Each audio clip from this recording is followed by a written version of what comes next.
Kembali lagi di Cerita Cinta Channel. Jangan lupa like, comment, and subscribe ya. Terima kasih. Dirga langsung memasukkan ponsel murah itu ke dalam saku celana hitam yang ia kenakan. Pria tersebut beranjak dari duduknya, kemudian menuju ke depan, siap membuka pintu untuk tamu yang tidak diundang. Klek, saat pintu baru sedikit terbuka, Jen pun menerobos masuk. Sebuah kecupan di pipi kanan dan kiri langsung menjadi sesuatu yang wajib ketika sang mami datang berkunjung. Mami dengar kamu gak masuk kerja dari kemarin, kamu sakit. Jen memindai putranya dari ujung rambut sampai kaki, ingin memastikan bahwa anaknya baik-baik saja. Dirga baik-baik saja, Mami gak usah khawatir. Jan langsung mencoba untuk meninju pelan perut Dirga dan pria itu refleks mundur. Dari situ Jan langsung tersenyum. Gerak spontanitas masih bagus. Ia rasa tidak usah khawatir lagi pada putranya. Baguslah, Dirga hanya menggeleng kepala. Maminya selalu sama dan tidak akan berubah. Bagaimana kesehatan papi, Mi? Baik, sudah sebulan lebih. Ini papi ikut yoga sama mami. Kamu juga. Lihat, belum 30 tahun tapi wajahmu seperti itu. Cibir sang mami sembari mengeluarkan semua barang dari tas kecil yang ia bawa. Berisi banyak makanan kering yang siap dipanaskan dan beberapa makanan yang siap makan. Dirga hanya tersenyum tipis, kemudian memeluk tubuh Jen dari belakang. Mami jangan marah-marah, yoga mami nggak pengaruh. Kamu ini. Menikahlah biar mami nggak marah-marah dan nggak harus bolak-balik ke rumah apartemen karena mikirin kamu. Dirga seketika melepas pelukan. Ia paling malas disuruh menikah. Gagal nikah karena sang tunangan meninggal. Cukup membuat Dirga memilih menutup diri. Sampai kapan kamu merasa bersalah? Bukan salah kamu. Jen terdiam, kemudian mengusap sudut matanya. Jen kemudian membuang nafas panjang dan menatap intens putranya. Jangan terpuruk terlalu lama. Mami mau anak mami kembali seperti dulu. Dirga pun memalingkan wajah. Bagaimana mungkin ia kembali menjadi Dirga yang dulu setelah kecelakaan itu? Bagi Dirga, semua sudah berubah. Tidak ada lagi yang sama. Hatinya sudah beku. Jiwanya sudah lama mati, ikut terkubur bersama raga Arunika. Dirga, panggil Jen sambil meraih tangan Dirga. Ia pegang tangan itu, kemudian menggenggamnya. Mami mau kamu keluar dari zona ini. Aruni meninggal bukan karena kamu. Dia pasti tidak ingin kamu terpuruk ribuan malam dan berlarut-larut karena rasa bersalah. Ingat Dirga, bukan kamu yang membunuhnya.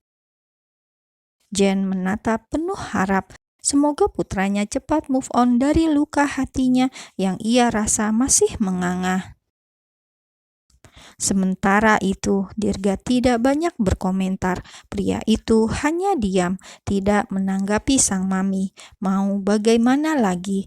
Menasehati dari dulu memang sangat mudah, tapi terasa sangat sulit bagi mereka yang menjalani. Begitu juga Dirga, melihat Arunika tewas di depan mata, rasa bersalah sudah mengakar kuat dalam jiwanya. Bagaimanapun juga ia merasa bertanggung jawab.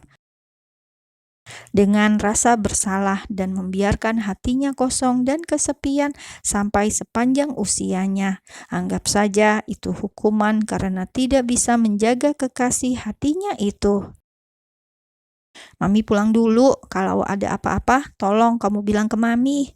Dirga hanya mengangguk sambil melangkah keluar mengantar sang mami sampai pintu depan lift. Karena datang tadi diantar sopir, Jen pun tidak mau saat Dirga menawarkan diri untuk mengantarnya. Begitu sang mami pergi, Dirga lantas kembali ke dalam apartemen. Sampai hari menjelang malam, pria itu hanya berada di dalam apartemen seorang diri sambil melihat film dengan tatapan kosong. Tengah malam, ia terbangun karena sebuah pesan masuk. Tapi tunggu, nada pesan bukan seperti nada miliknya. Dirga kemudian meraba-raba di atas nakas. "Siapa malam-malam kurang kerjaan?" gumam Dirga sambil menyandarkan tubuhnya. Pria tersebut kemudian membuka ponsel yang bukan miliknya itu. Ia penasaran siapa orang yang mengirim pesan jam 1 malam. "Tuan kapan di rumah? Bisa saya ambil ponsel saya? Karena itu nomor penting." Bibir Dirga ketarik ke atas. Ia sempat tersenyum tanpa ia sadari ketika membaca pesan teks dari Levia. "Aku sibuk." Ting. Pesan itu terkirim, namun setelah ada notification centang 2 biru, Dirga seolah menyesal untuk apa ia balas chat gadis kucel bau karbol tersebut. Seketika ia tersadar dan melempar ponsel itu ke samping ranjang. Buk, Dirga melempar tubuhnya ke ranjang, tidak lagi bersandar seperti semula. Ditatapnya, langit-langit kamar terasa hampa. Semua begitu membuatnya jenuh dan kosong. Ting, suara pesan masuk membuatnya langsung melirik ke kanan ranjang. "Untuk apa aku mengurusinya?" batin Dirga sambil menarik selimut. Ia abaikan pesan dan si pemilik ponsel. Sementara itu, di kamarnya yang sederhana, Levia memaki-maki ponsel yang ia pegang. Itu adalah ponsel milik papanya. Tadi, sewaktu habis makan malam, ia meminjam ponsel papanya. Alasan menghubungi teman-teman karena ponselnya hilang. Padahal ia tahu ponselnya tidak hilang. Pertemuan tadi siang dengan Bu Dewi masih membuatnya geram. "Kalau sibuk kan bisa titipkan ke petugas apartemen. Kalau begini mana bisa aku kerja dengan tenang. Aku juga harus pakai kode OTP untuk menarik beberapa dana. Aku tahu dia tidak akan membajak. Uang di ATM juga tidak seberapa. Tapi, sial." Levia merutuk sambil guling-guling di atas ranjang yang sudah tidak empuk lagi karena busanya sudah tipis. Pagi harinya, sarapan pagi di keluarga Levia. Pagi-pagi adik tiri Levia sudah mulai drama. "Ma, lihat, dia sepertinya iri dan sengaja sama Reva. Menu apa ini? Full kolesterol. Astaga, Reva lama-lama bakal naik BB-nya, Ma." Revalia mengadu pada mamanya. Seperti biasa, tidak afdol kalau tidak membuat sang kakak menderita. "Lev, sudah ratusan kali mama bilang, Reva itu top model. Dia harus jaga tubuhnya, gak kayak kamu," cetus Mama Dona pedas. Mumpung suaminya masih tidur setelah minum obat, jadi ia bisa bebas memarahi Levia. "Ingat ya, jangan buat mama marah-marah. Percuma mama pakai serum mahal kalau kamu selalu bikin mama naik darah. Kalau nggak bisa kasih mama banyak uang, tolong jangan buat masalah." Bruak, Mama Dona tersentak kaget mendengar suara pintu dibanting keras. Seketika wanita itu menelan ludah. Apalagi saat sosok tersebut langsung menghampiri meja makan dan duduk di samping Levia. "Makan ini, makanan kambing." Semua di meja makan langsung diam setelah menyodorkan sepiring lalapan di depan Reva. Pria 25 tahun itu langsung berdiri tanpa sarapan. Dia adalah Reza, anak tertua di keluarga itu, anak Mama Dona pada pernikahan sebelumnya. "His, ada apa dengan anak itu?" gumam Dona. Wanita tersebut memang langsung diam tak berkutik kalau Reza sudah marah.